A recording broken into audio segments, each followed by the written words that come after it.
Olá, eu me chamo Isaac Torquato. O tema do nosso vídeo de hoje é a Revolução Francesa, período esse que faz um marco na história da humanidade, que vai dar o seu processo ali na França, em 1789 e vai fechar com um ciclo em 1799 com a então ascensão de Napoleão Bonaparte.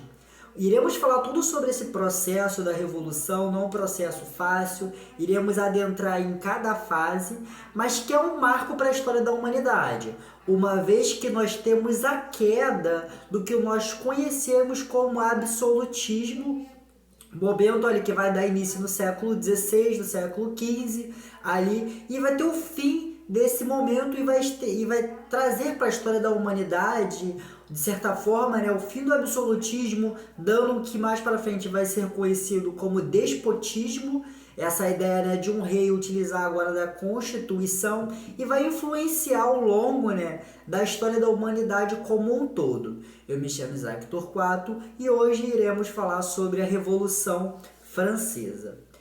Em um primeiro momento, eu gosto sempre de trazer o conceito, o que significa revolução, o que vem da palavra revolução. Revolução é toda aquela transformação no sistema político, social e econômico. É toda essa mudança, essa transformação social que vai modificar o que nós entendemos como a estrutura social. Uma revolução, ela perpassa por esse momento, dessa transformação. Obviamente, essa transformação não acontece do dia para a noite, Ela vai acontecendo ao longo do tempo. Revolução, ela não perpassa por um caráter automaticamente positivo ou negativo. Depende de determinados grupos que estão dentro desse processo revolucionário e aí a história vai julgar se ela foi positiva ou negativa através de nossos próprios cunhos morais. E aí nós trabalhamos com o que nós entendemos como positivo ou negativo. É importante destacar que a Revolução Francesa ela teve um caráter burguês. E o que eu quero dizer com isso? Por mais que a população ela fez parte desse processo revolucionário, até porque é muito difícil nós adentrar numa revolução sem o processo da população, já que elas são a maioria, não se dá para fazer revolução sem a maioria.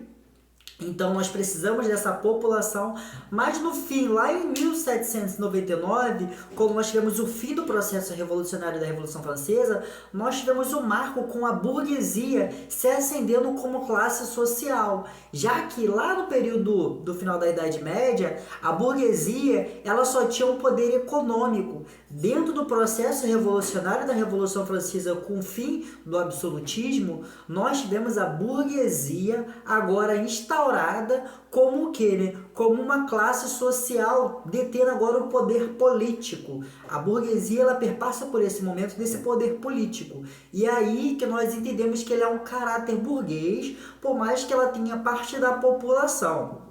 E a burguesia ela se consolida como força política. Entendendo esse conceito de revolução, entendendo esse conceito, esse caráter, onde a burguesia ela se detém como setor central do processo revolucionário, iremos agora adentrar do processo revolucionário que já é chamado de conhecido na história como Revolução Francesa. E antes de nós pensarmos a Revolução Francesa, como tudo na história, nós temos que falar os antecedentes. Uma vez que a gente entende que a história ela é feita através de fases. Nada acontece do dia para a noite. Nós temos os seus antecedentes que vai levar e culminar esse processo em 1789. E como antecedente nós temos o quê? Como eu trouxe para vocês um antigo regime. O dado chamado antigo regime foi uma propaganda dessas próprias pessoas da Revolução Francesa que vai culminar em panfletos dizendo que eles eram antigos, que eles eram atrasados, que eles eram absolutistas. E aí nós entendemos que o quê? Que a Revolução Francesa ela vai culminar o conceito de absolutismo. Como nós temos os iluministas que criam o conceito de Idade Média, de Idade das Trevas, a Revolução Francesa cria o conceito de absolutismo, né? Dizendo que esses reis que eram centralizados, né? Que centralizavam a política, a economia, já que na história da França, já desde os reis católicos, como Renato de Aragão e Isabel de Castela, né? Elas centralizavam, chamados de reis católicos, centralizavam a política mesmo, e foram apelidados pelos revolucionários como reis absolutistas, dado então esse antigo regime, né? Nós temos como maior exemplo desses reis absolutistas, né, a teoria divina de Jean Bossuet. O que ele dizia, né? Que o rei, ele é a figura central, né? Ela está acima de qualquer divindade, então o rei é uma representação direta de Deus. O absolutismo francês, né, esse Jean Bossuet, que foi orientador, né, que foi, eu esqueci o nome agora exato que fala, né, do então Luís XIV, aquele então chamado de Rei Sol, aqui agora no processo revolucionário. Estamos falando do rei Luís XVI, que é o seu antecessor, mas a teoria do rei divino, né, a teoria do direito divino, desculpa, do Jean Bossuet, ali do glaiacionismo, um negócio assim que agora eu esqueci, mas dá esse processo que conhecemos como dessa centralização política, dessa centralização religiosa dentro da França, ali naquele contexto. Um outro ponto importante é para se destacar que a França, ela vivia de uma guerra, né, com a Inglaterra. E aí a gente sempre destaca, né, que guerras, elas geram problemas econômicos. A guerra, ela gera muito gasto. E a França, ela perdendo suas colônias ali na América do Norte, chamada então Guerra dos 7 Anos, que vai de 1756 a 1763, a França perdendo suas América do Norte, as suas colônias na América do Norte, né, ela vai demandar o quê, né? Que a classe social, ela pague esse processo de guerra, né? Alguém teve que pagar o pato, como se diz por aí. E quem vai pagar, né, essa dívida? É o então chamado de terceiro estado. Já falaremos sobre isso. E a Guerra dos 7 Anos vai culminar uma dívida muito grande para a França. E a França, pensando em solucionar esse problema, desdenha que o terceiro estado pague esses impostos, né? E aí, como eu trago para vocês, né, a estratificação social, já falarei sobre isso, né? Imagina a França lá no Palácio de Versalhes, esse palácio onde é que tinha um rei, esse rei Luís XVI, ele era isento de impostos. E a França passando por vários problemas de fome, miséria, as pessoas quando encontravam comida na rua, sabiam que alguém tinha comida guardada em casa, as pessoas iam lá e linchavam essa pessoa por causa de comida. A estrutura social francesa, naquele momento pós-guerra, né, era um momento de miséria, um momento de fome. E então a população desdenhava, buscava por melhores o quê, né? Condições de vida, condições de trabalho. Era uma França totalmente agrária, uma França de certa forma nada industrializada, e as pessoas buscavam esse processo de melhores condições. E o rei, que fazia parte do segundo e do primeiro estado, né, junto com o clero, eles eram isentos de impostos, e cada vez mais a população pagando imposto, precisando de dinheiro. E aí a França, nesse momento, se passa pelo processo revolucionário devido a essas concepções, né? E aí que a gente vai falar, né, agora de um ponto principal, se chama a estratificação social do processo revolucionário pré-revolução francesa. E aí o que seria essa estratificação social, né? É aquela famosa pirâmide que nós conhecemos quando nós falamos da Revolução Francesa. E aí a estratificação significa que o quê, né? Que não tinha muita mobilidade social. Era, de certa forma, estratificada essa pirâmide. A população, ela não subia e não descia dentro dessa pirâmide social. E no primeiro estado, como eu trouxe para vocês já, que a França, ela vinha desse processo religioso, né, já desses chamados reis católicos, nós temos no primeiro estado o clero. Quem era o clero, né? Era parte da Igreja Católica que desdenhava desse poder político, desse poder econômico, que tinha grandes terras dentro da França e ela era isenta de imposto, ela não pagava imposto. Dentro do segundo estado, dentro dessa estratificação social, nós temos o que conhecemos como segundo estado, que era quem, né? Que era a nobreza francesa, que vinha lá desde o modelo feudal, daquela concepção, né, de uma nobreza que era herdeira, né, de títulos ali do modelo feudal e também não pagava imposto, vivia ali ao redor do castelo, vivendo parte ali, né, de certa forma, de diversos privilégios. E nós tínhamos o último, né, como a base social, o terceiro estado. Claro, obviamente, não era o terceiro estado, de certa forma, homogêneo. Era um terceiro estado heterogêneo. O que isso significa? Na prática, que ele era dividido em vários estamentos, em vários grupos sociais que faziam parte de 98% da população. E o que nós tínhamos? E esse estado ele pagava imposto, o primeiro e o segundo não. E o que nós tínhamos? Nós tínhamos os girondinos, que eram populações que vinham do local que chamava de Girôndia, né? E eles eram o que nós conhecemos hoje em dia. Naquela época não se chamavam assim. Como alta burguesia, grandes comerciantes. Nós tínhamos também, né, os jacobinos. Quem eram esses jacobinos, né? Era uma ala mais radical, né? Entendendo que radical nas ciências humanas o conceito significa de raiz. E lá no processo da raiz do problema. Radical não significa autoritário. Não, o autoritarismo vem de um outro conceito das ciências humanas. Quando a gente fala essa ala é mais radical, significa que ela quer na raiz do problema. Ela quer ir lá na raiz, lá no que nós conhecemos como núcleo do problema. Nós tínhamos o moderado, que eram os girondinos, nós tínhamos os jacobinos, que eram o quê? Que eram o que nós conhecemos hoje em dia como os liberais, né? Como naquele contexto eram professores, médicos, lembrando que o liberalismo não tinha surgido naquele momento. Eram os médicos, eram pequenos comerciantes que desdenhavam de um privilégio, sim, de uma economia, mas não faziam parte dessa alta burguesia, né? Já que eles eram burgueses, mas não tinham poder político, só o poder econômico e a França demandando cada vez mais impostos. Tínhamos também, né, a grande população, né, que eram os sans-culottes. Quem eram os sans-culottes, né? Eram os trabalhadores artesãos urbanos que compunham ali no que é a França, e a sua maioria eram os camponeses que estavam passando cada vez mais por esse processo de crise, né? A França, vindo desse processo de crise da Guerra dos 7 Anos, perca das colônias, já que também não eram as melhores colônias daquela época, né? Então, esse terceiro estado, como girondinos, jacobinos, sans-culottes, artesãos, eles pagavam todas essas dívidas que o primeiro e o segundo estado, como o clero e a nobreza, eram totalmente isentos desse processo.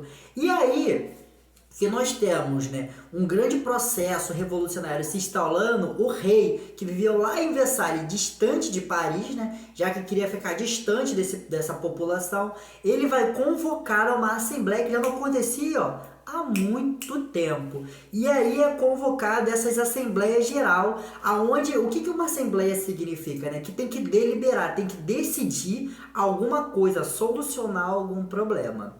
E aí, o primeiro e o segundo estado, né, eles vão questionar esse processo com medo de uma França revolucionária para vir a acontecer. Uma vez que os Estados Unidos, em 1776, tinham passado por esse processo revolucionário, onde a monarquia e o pacto colonial lá caiu. Nós tínhamos também na Inglaterra acabado de passar por um processo de revolução puritana. Então, né, a filosofia iluminista ganhando cada vez mais força, né, com aquele questionamento sobre o absolutismo, né? Então, eles deliberaram, então, essa assembleia. Só que foi reafirmado dentro dessa assembleia, né, em junho de 1789, o que, né, que é conhecido como Grande Medo, né? De o quê? Que o primeiro e o segundo estado tinham deliberação a um único voto, né? E o terceiro estado também valeria um único voto. O terceiro estado, entendendo que ele era a maioria, sabendo que o primeiro e o segundo estado, que era isento de imposto, iam votar pela manutenção do processo de manutenção, que a França continuasse como seria, eles iam votar em conjunto. O terceiro estado ele estaria sempre na desvantagem. E dito e feito, foi votado dentro do terceiro estado, dentro dessa assembleia, que o quê, né? Que os impostos iriam continuar e o primeiro e o segundo estados estavam isentos de impostos. Então foi uma assembleia que, de todo modo, ela só o quê, né? Deu continuidade ao que ia acontecer, sendo que a população estava sentindo fome. A população estava indignado com essa França, aonde os reis, a nobreza e o clero, elas não pagavam imposto, né? E aí que o quê, né? Que essa manutenção, ela gerou com que o terceiro estado promovesse ali, a partir de 1789, e é aqui que nós damos início do que conhecemos como o início da Revolução Francesa, que a partir de 1789 a 1792 nós tivemos uma Assembleia Nacional Constituinte, onde o terceiro estado, lembrando que era um terceiro estado heterogêneo, vai passar e vai constituir uma nova constituição. É como se o estado, o terceiro estado, criasse um próprio estado dentro da França, né? E aí que em 1789, né, eles recusam que a Assembleia da França delibera pelo rei, só o rei que podia deliberar essa Assembleia, e aí eles vão criar uma Constituição que vai substituir a Constituição Francesa. E essa Constituição, ela também vai ser composta através do que nós conhecemos como Guarda Revolucionária. Por quê, né? Porque com medo da França sofrer um golpe, né, dentro dessa Assembleia, eles fortalecem uma Guarda Revolucionária para que se constitui e se mantenha o seu próprio poder. E é aí que em 1789, né, no dia 14 de julho de 89, nós temos o que nós conhecemos como a queda da Bastilha, onde a população, né, ferrenha, com raiva, dizem que elas até arrancaram, né, os tijolos com as próprias mãos, e elas dão início a esse processo e tacam fogo na Bastilha. A Bastilha, ela nada mais, nada menos que representa o absolutismo, né? Ela representa como se fossem aquelas masmorras da Idade Média, onde é que as pessoas ficavam presas. Ali tinham muitas armas do exército francês também, né? Pensando em vencer e não dar continuidade, né? Essa contra-reforma, né? E aí eles tacam fogo e destrói o que nós conhecemos, a queda da Bastilha, dando início o que nós conhecemos como Idade Contemporânea. A queda da Bastilha, ela marca também, né, o fim da Idade Moderna e dando início à Idade Contemporânea. Claro que cabe sempre destacar, né, que a história ela é feita com uma ruptura, né, de um dia para a noite, estamos na Idade Contemporânea. Não é bem assim. A população vai entendendo que ao longo do processo vai se modificando muitas coisas. E nós temos o fim do absolutismo, né?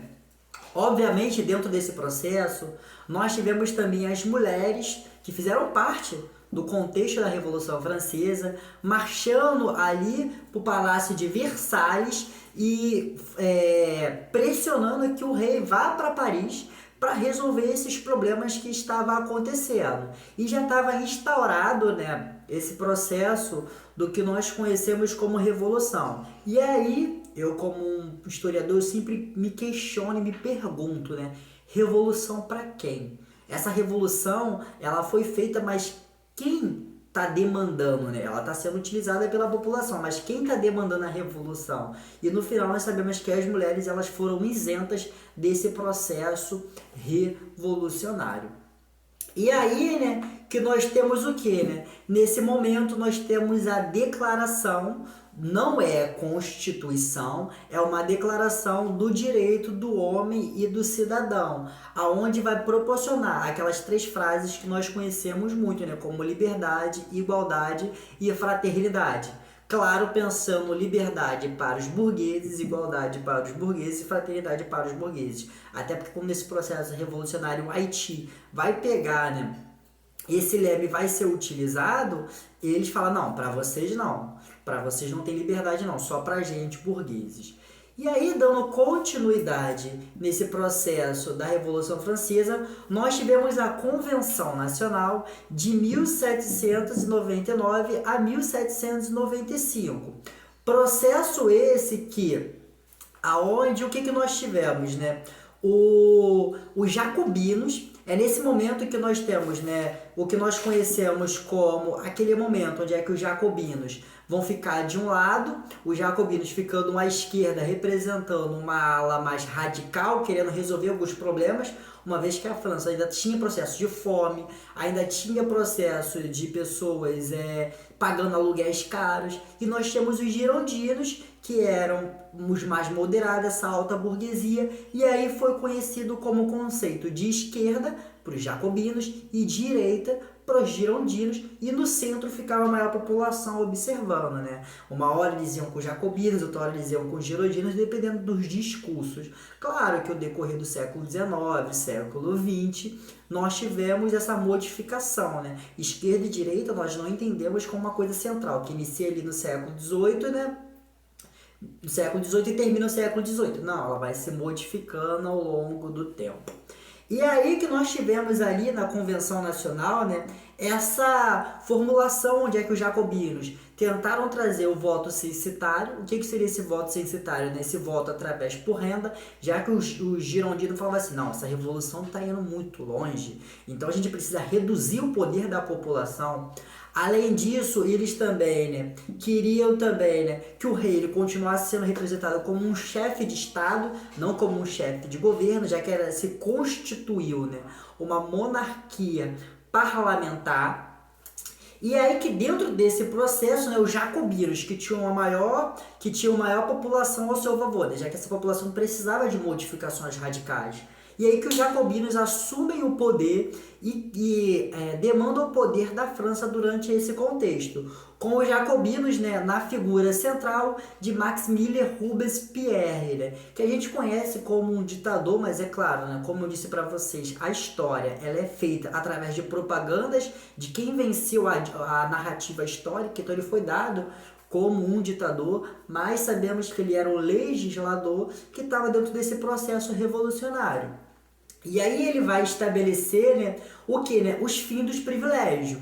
E aí que nós temos o que é lançado, né, o Comitê de Salvação Pública, né, aonde se instaura, né, a lei do máximo. O que seria essa lei do máximo? Né? Seria uma lei de tabelamento de preços das comidas, de aluguéis, para a população ter poder de compra, não passar por essa miséria. Ele começa a pensar nessa população que está dentro desse processo, mas antes não era contemplado. Além disso, nós tivemos o sufrágio, né? Se antes, como eu falei, poderia votar dentro das assembleias por questão de renda, agora não. Pode-se votar novamente através das questões do voto para todo mundo, sufrágio universal. Claro, todo mundo pensando nos homens, as mulheres ainda foram excluídas dentro desse processo. E o Tribunal Revolucionário, que nós conhecemos como guilhotina, né? A guilhotina é aquele negócio que desce, corta a cabeça. É importante sempre destacar que a guilhotina, como a Revolução Francesa ela teve influência do iluminismo, a guilhotina ela também representa uma questão do iluminismo, né? Já que dentro do iluminismo agora nós não temos mais essa questão da tortura, a questão, como tinha lá no absolutismo, a forma de cortar a cabeça era uma forma iluminista, né? De você fazer a pessoa não sofrer. E aí é nesse momento que a Maria Antonieta e o rei Luís XVI, com medo desse processo revolucionário, eles fogem para a Áustria, tentam fugir para a Áustria, né, para buscar o quê, né? Reforço, né, já que a Maria Antonieta ela era austríaca, né? Reforço e restabelecer o poder na França. Eles são reconhecidos pela população e aí são pegos e cortam a cabeça da Maria Antonieta e do rei Luís XVI, dentro desse processo revolucionário, né? Já que o Tribunal Revolucionário entendia que todo mundo que era contra deveria passar durante esse processo. Era um processo de crise, era um processo de revolução, e aí tem sim esses problemas estruturais dentro daquele contexto. E por fim, se encaminhando, né, nós tivemos o Diretório, que ocorreu em 1795 a 1799, né?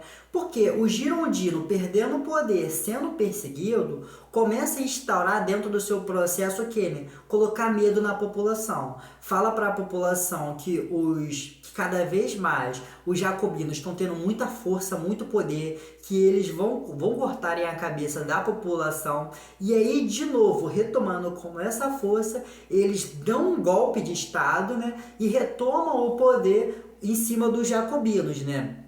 E aí o que é importante destacar? Era chamado de diretório porque tinham 5 diretores que delimitavam, com medo de estabelecer o quê, né? De uma contra-revolução dos jacobinos, eles fortalecem o exército francês que já vinha sendo fortalecido desde o início da Revolução Francesa, até porque a França entendia que o quê, né? Se tentassem tomar o poder da França em nome do absolutismo, eles iriam reagir, só que fortalece o exército francês. Napoleão Bonaparte, que era uma figura desse exército francês, sobe ao poder, e aí é nesse momento que o Girondino entende, cria um negócio, né? Negocia com o exército, dá o poder para o exército francês e fala: olha, entregamos o poder político e vocês nos entregam o poder econômico. E aí que vai ter um processo de revolução industrial de forma lenta, né? Dentro da França, e é nesse momento que no dia 18 Brumários, né? Porque o calendário tinha sido mudado, né? Obviamente, pensando no fim do absolutismo. É muito interessante vocês pesquisarem sobre a mudança desse calendário que era feito pagão pelas naturezas. Napoleão Bonaparte assume o poder e está decretado o fim da Revolução Francesa. E o que decreta esse fim da Revolução Francesa? A burguesia se ascendendo como classe social, classe econômica e também dando início ao que nós conhecemos como classe política. Espero que tenham gostado, espero que tenham entendido. É um assunto bastante complexo, é um assunto bastante amplo, de diversas fases, de diversos momentos, mas o que é muito importante entender é que a Revolução Francesa, ela representa para a história da humanidade uma ruptura do que nós conhecemos como absolutismo e dando início no que nós conhecemos como idade contemporânea. Ela é um processo revolucionário que está dentro de várias revoluções, como o dos Estados Unidos, a Guerra Puritana, a Revolução Puritana, entre outros, mas que teve uma maior influência desse iluminismo que ganhou corpo e ganhou cara e vai influenciar o século XIX, século XX e até os dias de hoje. Espero que tenham gostado. Esse foi o nosso tema sobre Revolução Francesa, pensando os vestibulares e o Enem. E aí, para isso.